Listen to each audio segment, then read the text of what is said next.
도도신경하심으로 우리의 신앙을 하나님 앞에 고백합니다. 나는 전능하신 아버지 하나님 전지의 창조주를 믿습니다. 나는 그의 유일하신 아들 우리 주 예수 그리스도를 믿습니다.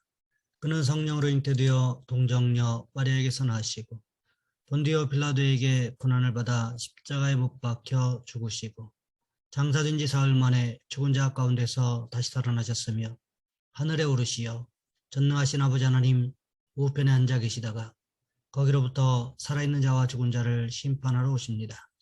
나는 성령을 믿으며 거룩한 공교회와 성도의 교제와 죄를 용서받는 것과 몸의 부활과 영생을 믿습니다. 아멘. 찬송가 286장입니다.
말씀 열왕기하 25장에서 보겠습니다.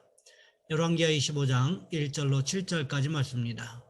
제가 가진 성경으로는 구약 성경 606쪽에 있습니다. 제가 봉독해 드립니다. 시드기야 제9년 열째 달 10일에 바벨론의 왕 느부갓네살이 그의 모든 군대를 거느리고 예루살렘을 치러 올라와서 그 성에 대하여 진을 치고 주위에 토성을 쌓음에 그 성이 시드기야 왕 제11년까지 보위되었더라. 그의 넷째 달 9일에 성중에 기근이 심하여 그 땅 백성의 양식이 떨어졌더라. 그 성벽이 파괴되매 모든 군사가 밤중에 두 성벽 사이 왕의 동산 견문길로 도망하여 갈대아인이 그 성읍을 에워쌌으므로 그가 아라바 길로 가더니 갈대아 군대가 그 왕을 뒤쫓아가서 여리고 평지에서 그를 따라잡음에 왕의 모든 군대가 그를 떠나 흩어진지라. 그들이 왕을 사로잡아 그를 리블라에 있는 바벨론 왕에게로 끌고 가매 그들이 그를 심문하니라. 그들이 시드기야의 아들들을 그의 눈앞에서 죽이고 시드기야의 두 눈을 빼고 놋사슬로 그를 결박하여 바벨론으로 끌고 갔더라. 아멘. 오늘 본문의 말씀을 가지고 멸망의 길이라는 제목으로 함께 말씀을 살펴보겠습니다. 멕시코 남부 치아파스주에서 과테말라와 유카탄 반도 전역, 온두라스 일대에 퍼진 아메리카 인디언들이 고대에 형성시켰던 찬란한 문명을 우리는 마야 문명이라고 합니다. 현대인들의 안목을 가지고 보아도 경탄할 수밖에 없는 이 고대 문명이 AD 850년에서 950년경에 별다른 이유 없이 갑자기 소멸해버리고 말았습니다. 따라서 후세 사가들은 마야 문명을 대하면서 신비스러운 의혹을 지니지 않을 수 없었습니다. 외적인 침입을 받은 흔적도 없고 자기들끼리 싸운 흔적도 없이 일시에 사람들이 증발해버림으로 끝나버린 마야 문명의 신비는 도대체 무엇일까요? 역사학자들 중에는 상식적으로 이해할 수 없는 고대 마야 문명의 소멸 원인을 규명하고자 연구하는 사람이 많았습니다. 그 중에서도 가장 신비성이 있는 연구로 이런 것이 있다고 합니다.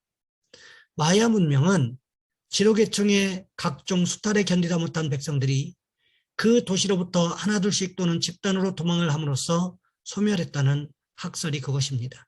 즉 무거운 세금, 각양각색의 추징금, 그리고 군인과 마야 신의 횡포, 이런 것들에 피를 빨린 어진 백성들은 모든 것을 다 버리고 자기의 생명을 부지하기 위하여 무조건 달아나 버렸다는 것입니다. 즉 마야 문명의 멸망의 원인은 그들을 이끈 폭정 때문이라는 것입니다. 사람들은 호랑이가 무서워 자기 삶의 터전을 버리지는 않는다는 거지요. 오늘 본문에도 보시면 남왕국 유다가 점점 멸망에 가까이 다가가고 있는 모습을 기록하고 있습니다. 열왕기 상하가 열왕기하 25장에서 끝난다고 하는 것은 곧 남왕국 유다가 멸망함으로 인하여 열왕에 대한 기록이 끝난다는 것을 의미하는 것 아니겠습니까? 예루살렘이 멸망할 때까지 활약했던 선지자가 바로 눈물의 선지자로 잘 알려진 예레미야였습니다. 예레미야 선지자는 바벨론 왕 느부갓네살에게 항복하면 남왕국 유다가 망하지는 않는다고 했습니다. 그러면 왜 예레미야는 남왕국 유다 백성들에게 하나님을 믿지 않는 이방 민족인 바벨론에게 항복하라고 했던 것일까요? 바벨론이 하나님의 백성인 남왕국 유다를 흔적조차 사라지게 할 수 있도록 하나님께서 허락하실 것이 아니기 때문에 그랬다는 것입니다. 예레미야의 예언은 바벨론에 70년간 포로로 끌려가 있다가 반드시 예루살렘으로 다시금 돌아온다는 것이었습니다. 예루살렘으로 돌아와서는 어떻게 한다고 했습니까?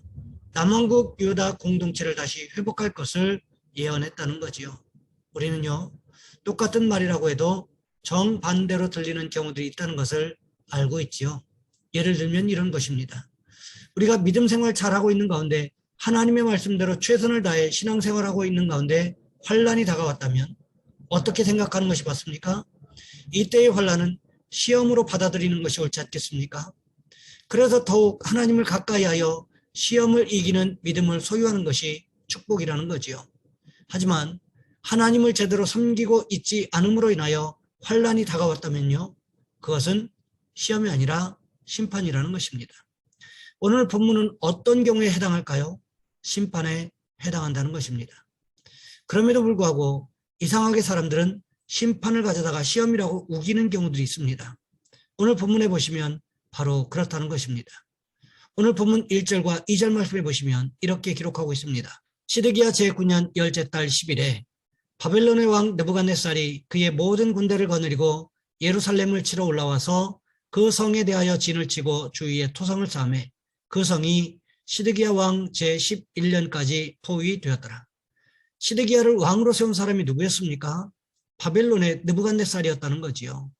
여호야긴 왕이 바벨론을 배반하자 다시금 쳐들어와서는 여호야긴을 포로로 끌고 가버렸습니다. 그리고는 여호야긴의 숙부인 마따니아를 왕으로 삼고는 이름을 시드기야로 바꿨다는 거지요. 그런데 이 시드기야가 어떻겠습니까? 시드기야가 바벨론을 배반했다는 거지요. 그래서 오늘 본문 1절 말씀에 기록된 것처럼 시드기야 제9년 열째 달 10일에 바벨론의 왕 느부갓네살이 쳐들어온 것입니다. 왜 예레미야 선지자의 말처럼 바벨론에 항복하지 않고 이렇게 배반하는 행동을 섣부르게 저질렀던 것일까요? 그들의 마음속에 끝까지 하나님을 의지하는 믿음이 있었기 때문이었을까요? 그런 것은 아니었다는 것입니다. 우상 숭배를 하다가 자포자기하는 심정으로 바벨론을 배반한 것이 아니었을까 하는 추측도 가능하게 한다는 거지요. 어쨌든 시드기야가 바벨론을 배반하자마자 바벨론 왕 느부갓네살이 예루살렘으로 쳐들어왔습니다. 그리고는 예루살렘 성에 대하여 진을 치고 예루살렘 성 주변에 토성을 쌓기를 시작했습니다. 예루살렘 성이 산 중턱에 세워진 천혜의 요새였기 때문에 예루살렘 성벽 주변에 그에 맞먹는 높이의 토성을 쌓고는 공격하기 위한 목적이었다는 거지요. 예루살렘 성에 살던 유다 백성들이 완강하게 저항하기 시작했습니다. 그래서 3년 동안은 어떻게 하지를 못했다는 거지요. 사실 이 정도 견딘 것만 해도 유다 민족이 얼마나 용감하게 싸웠는지를 짐작할 수가 있습니다. 엄청난 바벨론 군대가 예루살렘 사람들을 무력으로 정복하지 못하고 예루살렘 성을 에워싸고 버티기 작전에 돌입한 것을 보면 알 수 있다는 거지요. 왜 이렇게 버티기 작전에 돌입했던 것일까요?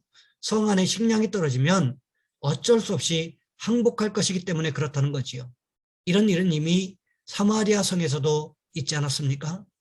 엘리사 선지자 시대에 아람 군대가 북왕국 이스라엘을 쳐들어왔습니다. 아람 군대가 사마리아 성을 에워싸고는 꼼짝도 하지 않았다는 거지요. 그리고는 어떻게 했습니까? 사마리아 성으로 어떤 식량도 반입할 수 없도록 철저하게 통제했다는 것입니다. 그러자 사마리아 성에서 무슨 일이 일어났습니까? 평상시에는 쳐다보지도 않던 나귀머리, 비둘기똥 이런 것까지도 품귀 현상이 일어나기 시작했다는 것입니다.